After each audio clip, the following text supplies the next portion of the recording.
So let's pose some questions of a basic nature within the horizont. That's a German for horizon, but it has a special meaning. And for instance, in Gadamer's fusion of horizons, where he means that the basic guiding prejudices of two different groups uh, would be differing horizons, which would in some way fuse in through the logos. Um, the example I wanted to look at is an example in the theories challenged by Nietzsche, and which are in some ways settled by saying the methexis problem is worn out. So, like, for instance, the methexis problem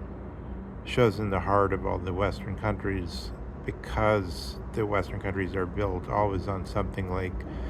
in some of the Catholic countries in France and in England and some of the other countries, you have some kind of principle that's along the lines of summa ratio, and which is expressed by an American, I believe, by saying that the law will be worked pure, by which he means that through taking cases, the judge-made law. You're not allowed to say judge-made law in America, but it could be called the law of precedent. The law of precedence, or put another way, the law of that comes through the art of casuistry, or reading the principle of the law into the particular. But then you get a feedback. So that's the point of the original, the James Wilson census, the original signature, and also on the first Supreme Court. And he wrote a big sort of, I think it's Immanuel Kant inspired text, but I'm not actually that sure. It's been a long time since I looked at it, but it's I believe one can derive the original sense of the phrase, what the law, the Article 3, or as we could also call it atropos, the one who makes a very strong forensic case, or there's say a case about something that's already happened,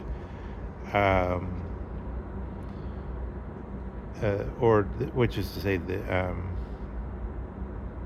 speaks about the past, the final one. That they merely say what the law is, because the law already is like something that's happened in the past, and they're just making a very strong case about how it should be applied. That's the idea of saying what the law is. And then the notion is, through putting it into cases and experiencing how it operates, then you see more, and then you realize what the actual principle was, where at first you may not have.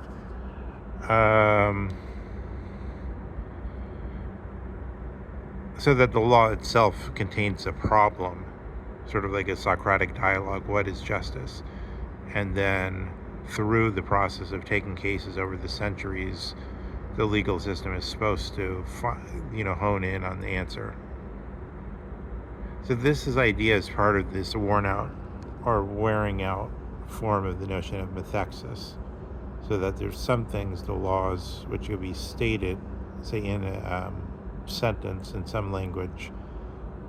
and they would forever have their content held back from any decay in time. But then you get all this endless investigation into this, and one simply can't really maintain how this could happen. That there's this, that we have access to eternity, and that there's no problem with this interpretation of law, legal hermeneutics. There's no split between. I don't know. Like for real, I don't totally know how much power Cass Hosteen had in it in creating this dynamic. I think it was kind of already going that way, but by writing all these books, he caused the people that do the confirmation hearings, the senators that do the confirmation hearings, to start using his language and start asking people, "Oh, are you a originalist? Are you a living Constitution person?" And so then it became part of the culture of the Senate, and therefore something that the potential Supreme Court justices had to prepare themselves, like, for answering. So yeah, then you get this funny notion of the whole thing is we only can see it through this sort of primitive Cass Hosteen version of Scalia originalism, or Ruth Bader Ginsburg living Constitution, something like that.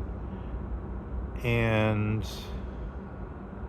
it's basically just a theory of textual interpretation, and a very inadequate one, and one that just doesn't really work.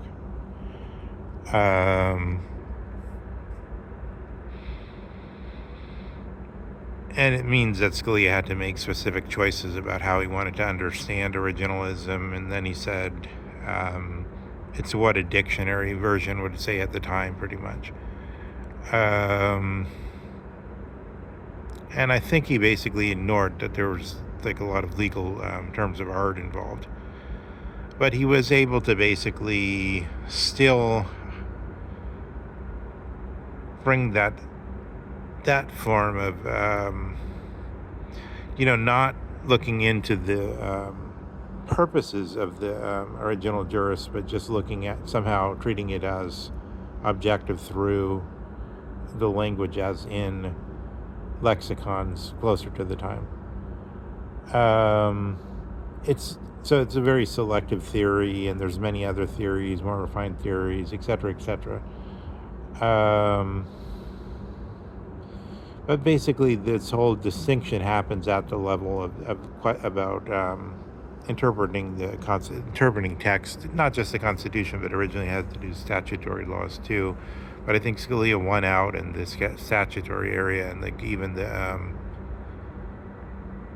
liberal justices went along with that, because the idea is that that Article 1 should just be more clear in their wording, and if there's unclarity, it should be sort of like sent back to them or something, because on this rhetoric about they were elected and we weren't elected, the justices in Article 3, or the federal, not just the Supreme Court, but also under Article 3, the federal system, the circuits.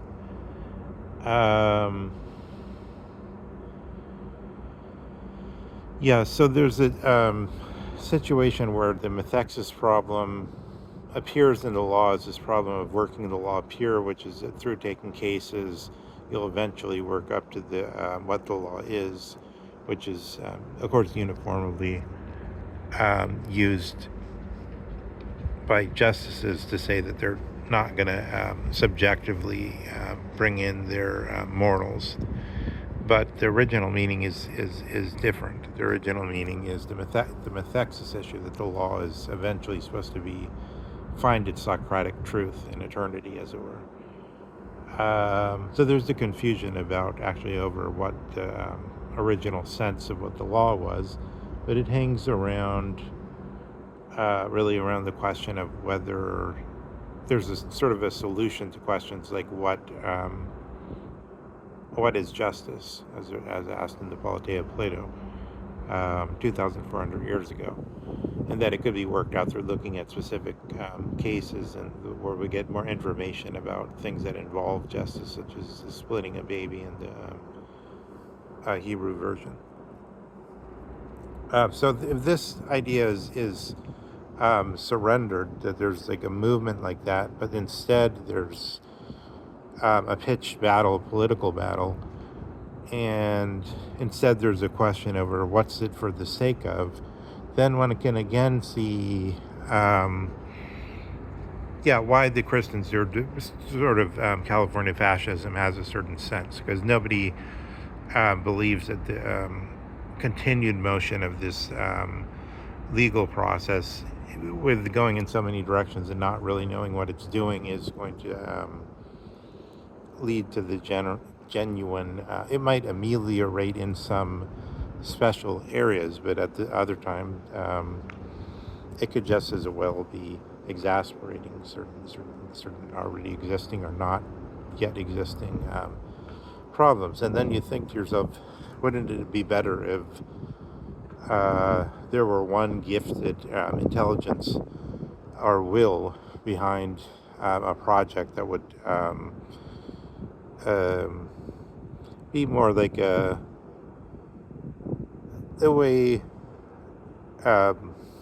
all these guys they took to China would see it as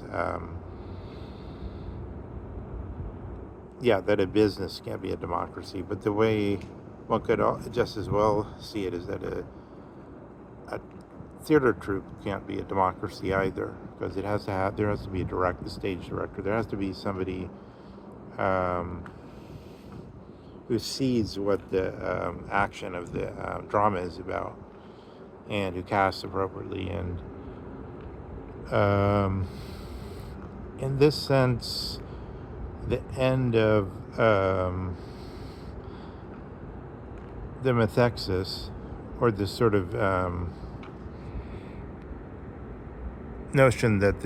there's something like a Sisyphean continued attempt at the same sort of type of problems, sort of like if you ask what is justice in Plato's dialogue and Socratic dialogue, but then supposing what would go on, posing that every time there's a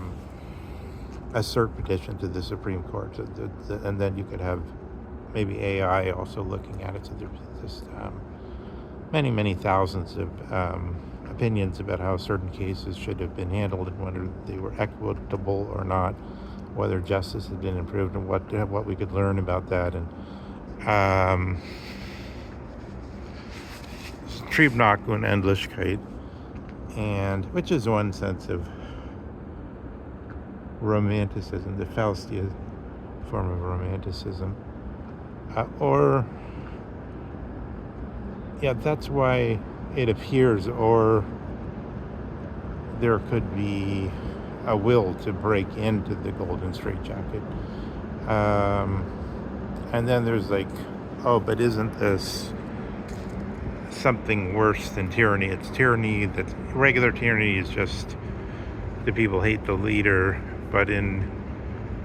the new tyranny or totalitarianism, it's that nobody knows what's true or not true, and that they nonetheless still have to adjust themselves to whatever is being presented as the barriers they have to deal with de facto.